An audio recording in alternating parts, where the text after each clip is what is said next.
이재명 대통령 순방 이야기 한번 해보겠습니다. 나토 정상회의 튀르키예 앙카라에 지금 계신 상황인데 거기서 어제 노르웨이 스테르 총리를 만났잖아요. 정상회담하는 모습이 또 화제가 됐는데 아하. 특히 초반에 저 노를 젓는 저기 약간 예. 루. 깜찍하게 나오지 않았어요? 저 사진?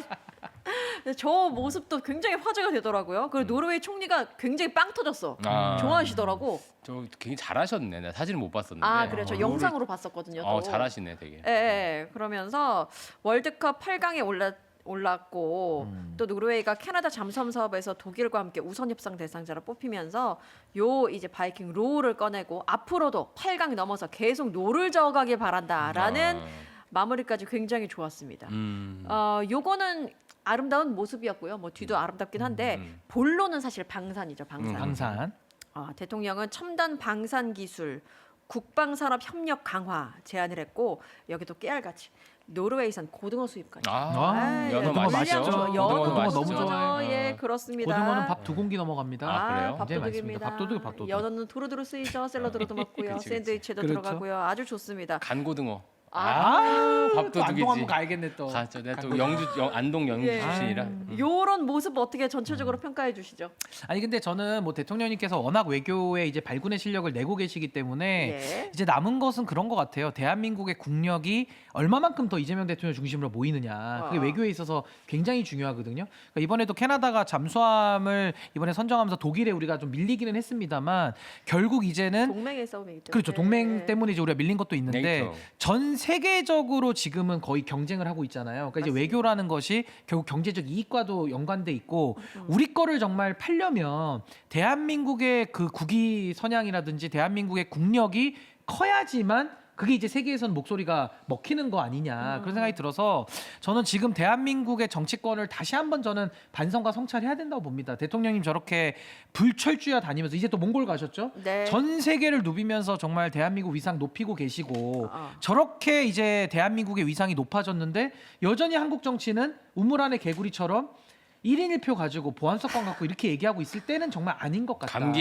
감기약 성분 얘기할 때는 아닌 것 같다. 예. 지금은 글로벌 감각을 갖춰야 되고 정말 국제사회에서 대한민국의 역할을 어떻게 책임 있게 할 것이냐 이 고민까지 하는 리더들이 이제 정말 국회에도 바글바글 넘쳐야 되는 거예요. 네. 그래서 저는 이번에 대통령님 하시는 외교를 보면서는 대한민국이 앞으로 가야 될 길이 좀 멀겠다. 뭐그 생각이 좀 들었습니다. 확실히 그렇습니다. KTV 출연자답게 준비가 잘 돼 있네요. 그 국가 정상 외교는 사실 실점하기는 사실 어려워요. 엔간하면.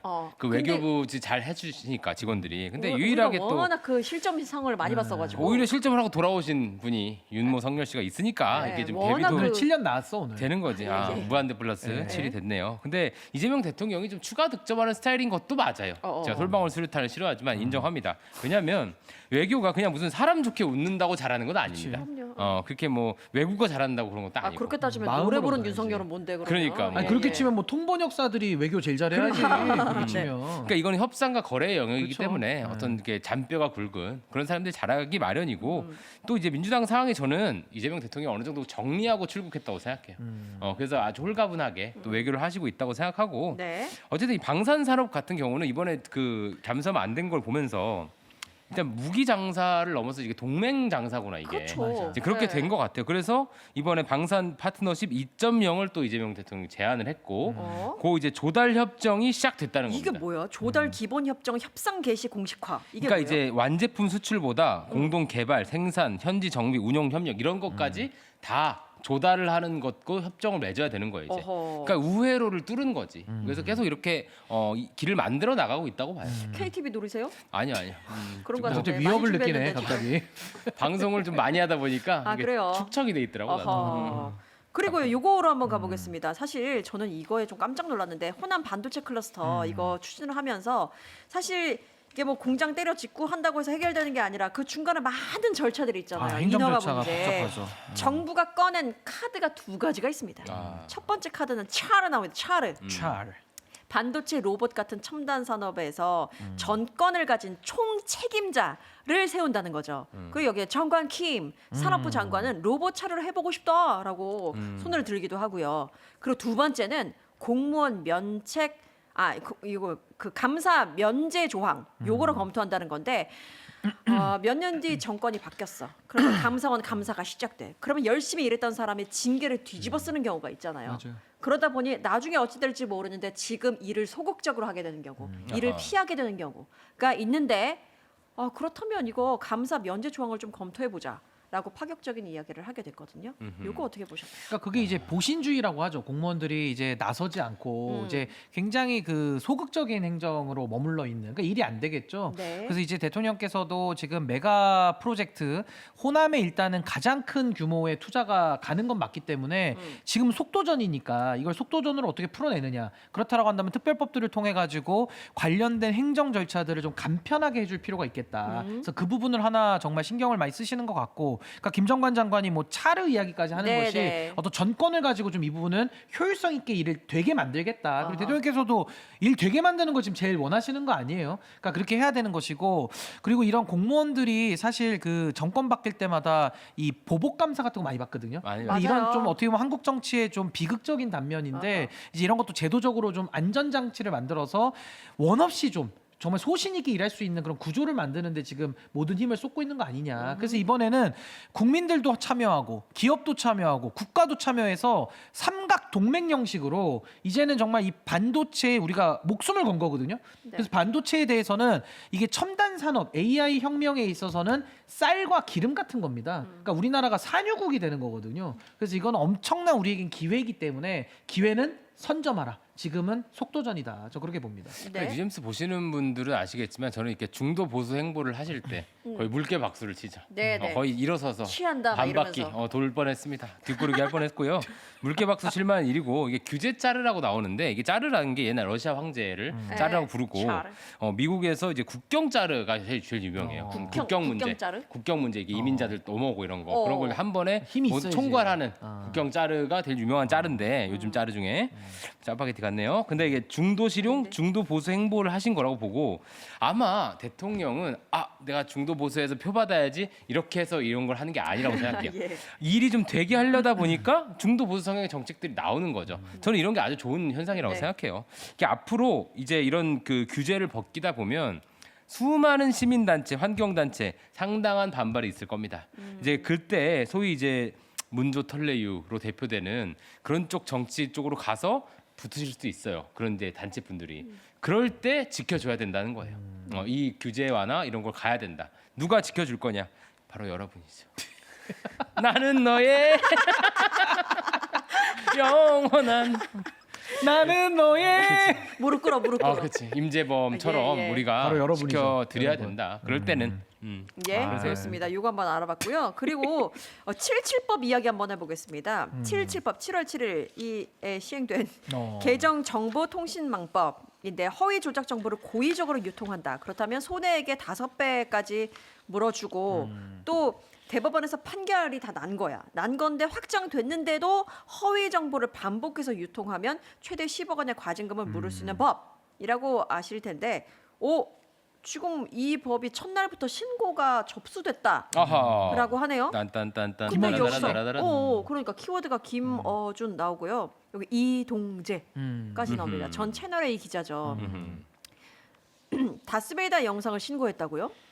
그러니까 이게 지금 한 발언은 아닌데 예. 과거에 이제 김어준 씨 방송이 지금 다 걸려 있잖아요. 그 방송들이 지금도 송출이 되고 있으니까 유튜브는 이제 누적적으로 쌓여 있으니까 네. 옛날 방송도 볼 수 있잖아요. 그래서 이제 그 신고를 한 건데 여기에 대해서 이제 박미통위는 뭐 소급 적용은 좀 어렵다 뭐 이런 입장을 밝히고 있어서 그럴 것 같긴 이거는 해. 이제 제도 네. 설계 초기에 있는 나름의 어떤 혼란상을 좀 보여주고 있는 거다라는 생각이 들고 예. 전 이번에 야당에서 뭐 입틀막법이다 지금 이렇게까지 얘기를 하는데 이거는 뭐 입틀막으로 무슨 사전 검열을 하거나 무슨 할 말을 못하게 만드는 건 아니에요. 네. 그건 아니다. 정확하게 할 건 아니, 정확하게 하는 심지어 거고. 이진숙도 기자회견을 하면서 그런 얘기 하더라고요. 그렇죠. 뭐이 정보통신망법 개정됐는데 저도 네. 조심스럽군요. 막 그러니까 이러더라고요. 그래 이게 뭐 처벌하고 이런 게 아니니까 입틀막은 아닌데 근데 저는 이 법이 앞으로 헤쳐나가야 될 난관이 많다고 생각해요. 결국에는 뭐 허위 조작 또 고의 뭐 요건은 엄청 많이 달아는 놨는데 이게 또 명확성의 원칙에 있어서 맞아요. 좀 떨어지는 부분도 분명히 있고 또 강자들 그러니까 예를 들어 권력자들이 청구 제외가 안 돼 있기 때문에 진짜 강자들은 이 법을 또 악용할 수 있는 여지도 분명히 열려 있거든요. 그렇겠네요. 그러니까 이런 부분들은 앞으로 좀 제도 개선이 전 돼야 된다고 보고 저는 특히나 정치권에서는 이 정치의 사법화가 너무 심해요. 말 한마디 잘못하면 다 고소장 들고 경찰서 가거든요. 저는 이번에 이 77법을 우리가 이야기하기에 앞서서 네. 저는 정치에 있어서의 이런 표현의 자유, 결국에는 그 형사 처벌을 하는 이 부분들에 대한 비범죄화의 노력이 좀 먼저 필요하다. 그래서 지금도 공선법이라든지 또 명예훼손 법리 같은 거 보면 형사처벌을 하잖아. 나 이거는 안 했으면 좋겠어요. 그래서 민사로 돌리는 게 맞는 방향인데 앞으로 이 법이 좀 가야 될, 좀 정교하게 더 가다듬어져야 될 예. 필요성은 좀 남아 있다. 전 그렇게 봅니다. 네. 그러니까 정교하게 가다듬어야 되면 이렇게 입법을 하면 안 되죠. 그 최민희 의원이 한 거야. 그러니까 빨리 해야 된다 그래서. 그러니까 이게 어쨌든 이 법의 모호성 아까 신인규 변호사 얘기한 대로 가짜 뉴스냐 아니냐를 어떻게 판별할 거냐 허위냐 아니냐 이게 주장과 가짜 뉴스가 늘 혼재돼 있는 거거든요. 어렵죠. 그래서 그게 어렵고 이걸 규제로 다 해결을 보려는 좀 관성에서 벗어나야 된다 생각하고 이게 국내 플랫폼 사업자에 대한 좀 역차별 문제도 있을 거예요. 해외 서버 이건 못 건드리잖아. 근데 그래서 그런데 등등등등을 좀 잘 교정해서 하셔야 되는데 이런 거 할 때마다 그 어떤 분의 그 조급함 때문에 민주당이 또 다 같이 욕먹는 거예요. 민주당 안에도 이걸 좀 천천히 그러니까 하자는. 명확하게 할 필요는 있는 거지. 그러니까 그런 거 안 돼 있으면 안 된다 이거예요. 그러니까 예를 들면 이런 거죠. 이번에 배재고 사건처럼 네. 무슨 뭐 출생지나 어떤 뭐 인종이나 네. 어떤 무슨 성별이나 장애나 이런 것과 관련됐을 때라고 어떤 좀 제한을 둔다든지 명확한. 명확하면은 그것만 안 하면 되잖아. 근데 그게 아니라 누군가가 허위와 진실을 판단해야 되는 그 열린 결말 속에서 아무나 거는 거야 서로가. 이렇게 가면은 불명확하고 또 개싸움 나는 어떤 거지. 판사 만나느냐에 따라 또 해석이 갈리고 이러면은 자체적으로 좀 위축이 되는 부분 분명히 있거든요. 네. 그러니까 전 좀 가다듬을 필요가 있다. 그러니까 너무 이렇게 법을 복잡하게 남발할 필요가 없고 저는 이렇게 생각해요. 지금에 있는 현행 제도에서 고쳐 쓸 수 있는 거 고쳐서 쓰고 그리고 나서 아까 제가 비범죄화, 그러니까 그 말로써 하는 형사처벌하는 부분을 다 걷어내고, 민사로. 네, 그러면서 아까 제가 얘기한 뭐 출생지나 성별이나 지역이나 이런 거 몇 개 특정을 해서 이거 관련된 여러 가지 혐오나 조롱 표현들에 대해서는 네. 과징금 때리면 되는 거거든. 어. 근데 이걸 갖다가 너무 어렵게 법을 만들어 오다 보니까 훨씬 더 일선에서는 이런 혼란만 더 가중되는 거 아닌가? 그러니까 그런 생각도 좀 들어요. 이게 대통령이 맨날 규제 합리화해가지고 규제를 풀고 있는데. 근데 여기 그렇죠. 비합리화하고 이쪽에서 계속 있어. 구조를 묶어. 이게 이상한 지금 팀플레이가 정권을 되고 있는 합리화하는데 거고. 여기서 지금 비합리화를 또 하고 그리고 있는 우리 어준 씨 또 이게 신고 당했다니까 한마디 네. 드리면 저는 이런 장면 볼 때 되게 짜증이 나는 게 뭐냐면 뭔데? 전 채널 A 그 이동재 기자가 진행하는 방송에 나갑니다. 근데 아, 그 김어준 씨의 선동으로 얼마나 많은 분들이 이 이동재 기자 건에 검언 유착을 욕을 했냐고. 근데 이거 1심에서 김어준 씨 질 겁니다. 허위 사실 낸 거거든요.